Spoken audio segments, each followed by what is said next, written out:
লোকসভা নির্বাচনের সময় নির্বাচনী কার্যালয় খোলার জন্য শাসক দলকে দোকান ভাড়া দিয়েছিলেন এক মহিলা। ভোটের পর সেই ভাড়া না দিয়ে পাল্টা দোকান মালিককে হুমকি দেওয়ার অভিযোগ উঠল তৃণমূল কাউন্সিলরের বিরুদ্ধে।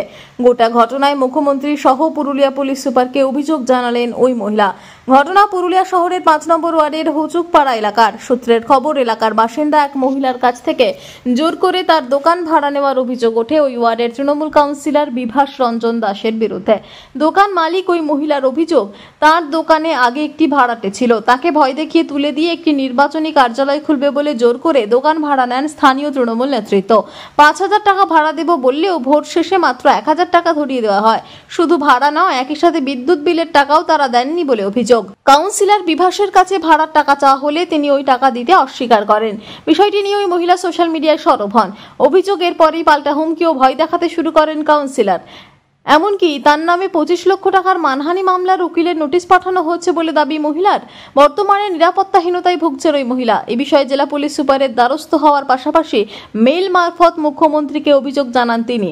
গোটা বিষয় খতিয়ে দেখে দুপক্ষের বক্তব্য শুনে সমস্যা মিটিয়ে দেওয়ার আশ্বাস দিয়েছেন তৃণমূল নেতা তথা পুরুলিয়া পৌরপ্রধান নবেন্দু মাহালি। ঘটনাকে ঘিরে তৃণমূলের বিরুদ্ধে তোপ দেখেছে গেরুয়া শিবির। বিজেপি নেতা সত্যজিৎ অধিকারীর বক্তব্য, ধমকি চমকি দেওয়া তৃণমূলের নীতি আদর্শের মধ্যে পড়ে। আমার দোকান ভাড়া নিয়েছিলেন, দিয়ে নেওয়ার পরে উনি জোর জবরদস্তি করে নিয়েছেন। আমার অলরেডি ভাড়া ছিল, ভাড়াটিয়াকে উঠিয়ে উনি নিয়েছেন।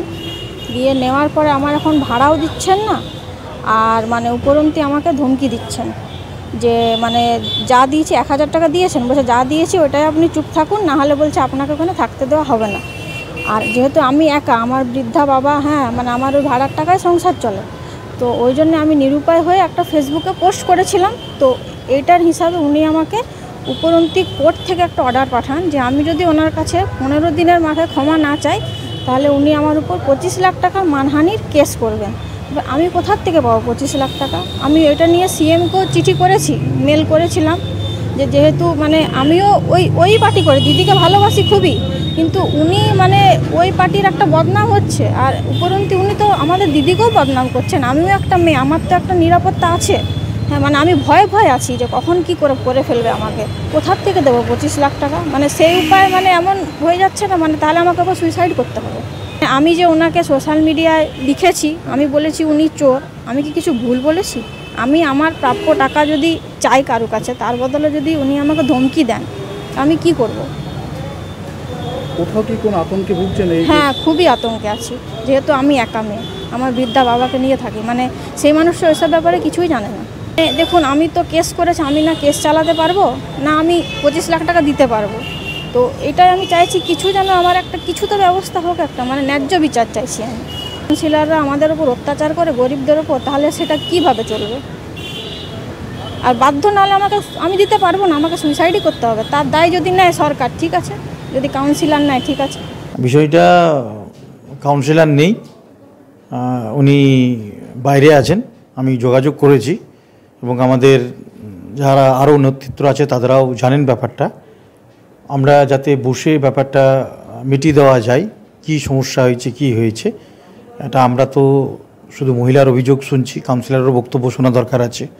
তো বসে আশা করছি ব্যাপারটা মিটে যাবে। এটা সোশ্যাল সাইটে বা এইভাবে প্রকাশ্যে আসার বিষয় ছিল না। জানি না এটা একজন সিনিয়র কাউন্সিলর হয়ে ব্যাপারটা কেন পাবলিকলি চলে এলো। উনি এটাকে সেইভাবে ব্যাপারটা দেখতে পাতেন, তাহলে হয়তো এটা হতো না। যাই হোক, আমরা বিষয়টা দলীয়ভাবে দেখে আলোচনা করে যাতে বিষয়টা দুপক্ষেরই কথা শুনে ব্যাপারটা মিটিয়ে দেওয়া যায় চেষ্টা করব। দেখুন, এই ধমকি চমকি দেওয়া এই শাসক দলের নেতা নেত্রীদের কিন্তু নীতি আদর্শের মধ্যেই পড়ে। শুধু যে ৫ নম্বর ওয়ার্ড তা নয়, পুরো পুরুলিয়া পৌরসভা জুড়ে এরা ভোটের পূর্বেও ভোটারদেরকে ধমকি চমকি দিয়েছিল, এবং সাথে সাথে বিরোধী গোষ্ঠী যারাই আছেন বিরোধীতে, তাদের প্রত্যেককেই ধমকি চমকি, কেস মকদ্দমা থেকে শুরু করে মারের হুমকি, বিভিন্ন প্রকল্প বন্ধ করার ধমকি। তো এটা রক্তে রক্তে বইছে, এটা কোনো নতুনত্ব নেই এবং আশ্চর্য হওয়ার কিছু নেই। কিন্তু মানুষ প্রতিবাদ করতে শিখেছে, তা পুরুলিয়ার যে লোকসভা ভোটের ফলাফল থেকে তা প্রমাণ হয়েছে, এবং আগামী দিনেও আরও ভালোভাবে প্রমাণ করবে মানুষ এদের এই জোর জুলুম ব্যাপারটা নিয়ে।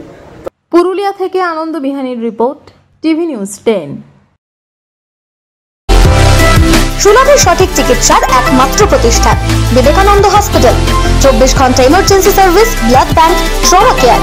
আপনাদের সেবায় আমরা তৎপর।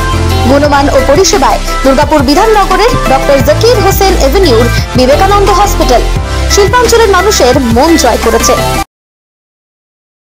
সবার আগে খবরের আপডেট পাওয়ার জন্য সাবস্ক্রাইব করুন আমাদের ইউটিউব চ্যানেল এবং ক্লিক করুন বেল নোটিফিকেশন আইকনে।